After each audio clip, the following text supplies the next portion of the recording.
Matthew, Mark, Luke, and John. Eventually, you notice that each gospel writer lights up a different dimension of who Jesus is. For one thing, each of the four writers is living in his own different community, writing to his own community that has its own worries, its own problems. And at the same time, you can't quite say, well, Matthew says this about Jesus, Mark says this about Jesus. Because really, anything you say like that, you'll find in one of the other Gospels. They overlap to a great degree in their descriptions of Jesus. For instance, Mark, seeing Jesus through Peter's memory, he has more to tell us about the eyes of Jesus, which Jesus turned upon Peter, remember, as they passed into Pilate's praetorium. I'm sure that Peter never forgave the look that the Lord gave him in that terrible moment. And it is Mark, using Peter's memories, who tells us about the angry look with which Jesus quelled the Pharisees. And it's Mark that tells us of the loving gaze which he turned on the rich young ruler who wanted to follow him, but who alas turned out to be too rich, at least in that moment. But in fairness, you see, it's Luke and not Mark. It is Luke alone who tells us how Jesus, with a word and with a friendly look, got this Zacchaeus man to come down out of that sycamore tree. So I want to share with you, my friend Jesus, and now I mean Jesus the man, and the details of him that my, 50-year-long reading of the Gospels has left in my mind, my impressions. And I'm not going to stop and quote chapter and verse for everything I'm about to say. I'm going to try to speak in short paragraphs. Maybe a few minutes. Now, the man Jesus, my friend Jesus. And oh yes, I'm very good at changing hats. I'm good at this hat game. I can be friends with Jesus and servant to the King at the same time. The umbrella characteristic that I associate, and which colors all of my other associations, is an impression of great power. And of course, I mean not power in a menacing way, not power in that bragging way we usually encounter it in our world. But I'm speaking of the power of magnetism, personal magnetism, a personal attractiveness, his easy intimacy with his heavenly Father. But still, power, under his control, channeled, focused and channeled power. The strong spirit that Jesus brought, you know that it blew like a strong wind through Palestine in those days.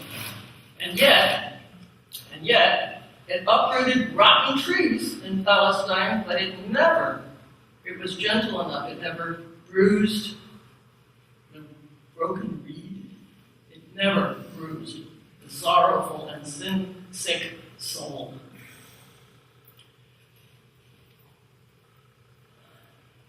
His eyes, and I mean his look, that could cut right through a crowd of men intent on his murder, intent on throwing him off a cliff.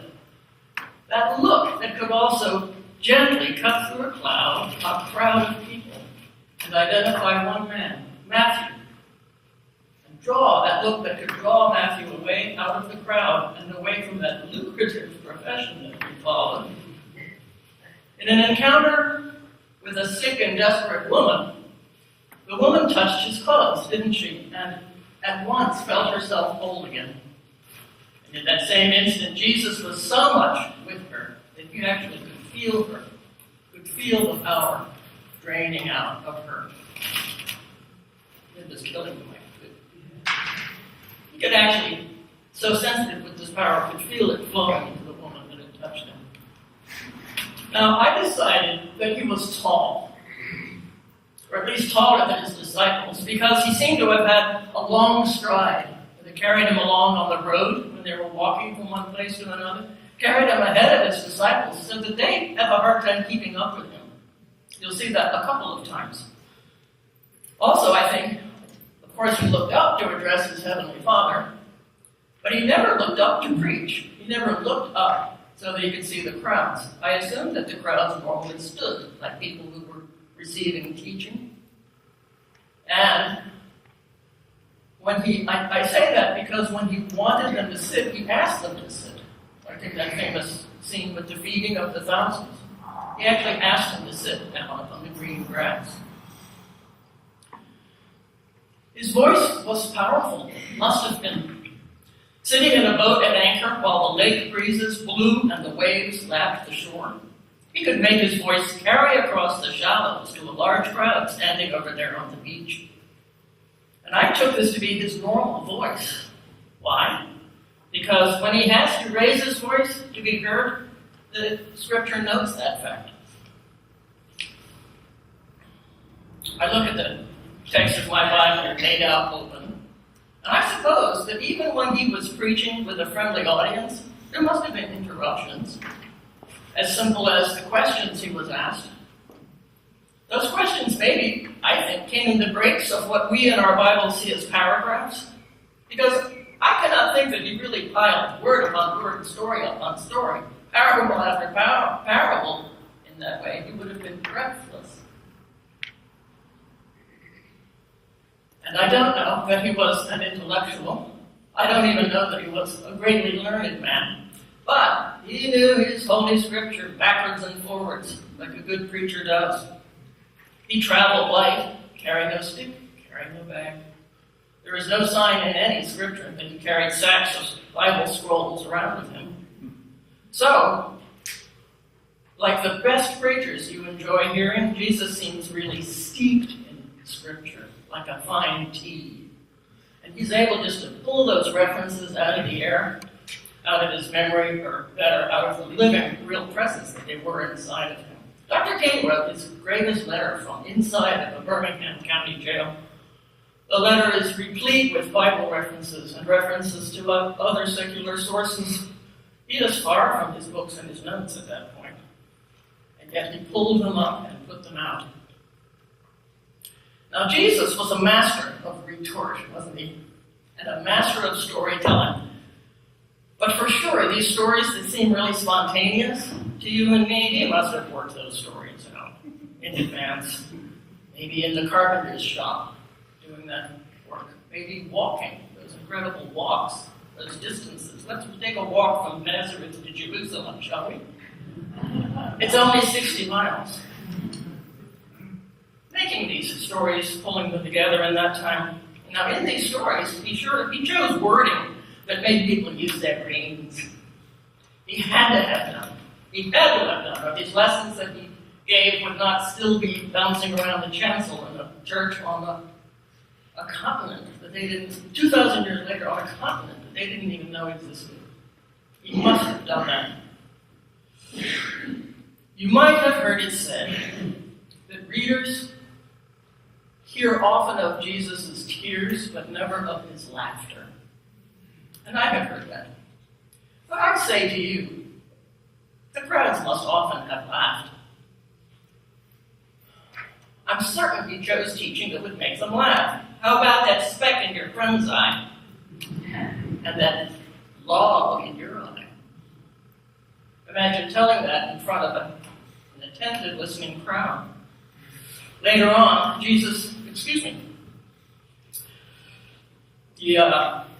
how about Matthew's story about the tax coin?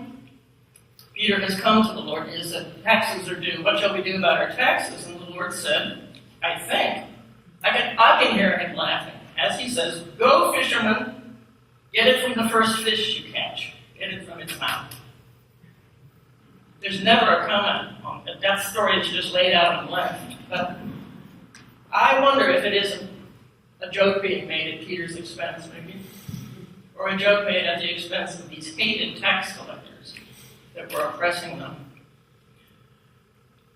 I'm glad to see him relaxing on his journeys, because there seems to have been no relaxing once he had set his face toward Jerusalem. He had his times of rest and prayer alone with his Father, but once in action, he seems to be his own sternest taskmaster. And yet not entirely, because these immense reservoirs that are in him of teaching and healing, they sometimes get exhausted. And when that happens, he goes away from the crowds for a while by himself. Or we see sometimes he just drops into a sleep. Once he slept through a storm at sea, with all the wind rushing and thundering, and all the racket of sails flapping and ropes creaking and the rising and falling of a boat. And yet, when they woke him, he was alert and ready to move. They say Mr. Churchill and President Kennedy could just drop into a nap for 20 minutes and then wake completely refreshed and ready to pick up the next step. The instant he was wakened, he was alert. In fact, I like to think of the disciples waking him in this boat and him going, "What? What do you want? Why are you doubtful? Why are you afraid?" Well, let me end with this. Jesus really lived in two worlds, in a way that no one before him ever lived in two worlds. His great commission, "I am come to do the will of him who sent me." Right? The intensity of that is visible all through all four Gospels. I see him confident in that, and I also see him having to endure and put up with these doubtful and exasperating friends of his, who sometimes seem to be getting it, and then, whoa, I was wrong, they're not getting it at all. Shouting to heaven for some sign of faith anywhere. Will there be sign of faith anywhere on the earth when I come again? I wonder, you and I have done this, I think, didn't we? We have longed for heaven, that his kingdom should come. I wonder if he was not sometimes simply homesick for heaven. Now, when I was 14, I gave my life to the Lord. Not long after my confirmation, in fact. I got down on my knees with my Bible and my Book of Common Prayer, and I gave my life to the Lord. I came as an adult to know the Lord when I was in university. Just think, Jesus had been with me all the time before that. He had been with me, clearly when I was invented and I was born. All through my school years, all through seminary, all through the times when my father died, and much later when my mother died. When I met Lynn and we began to pull our lives together.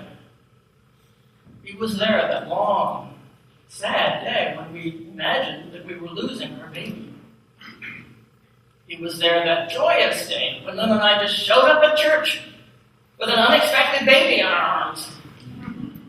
He was there for all of that.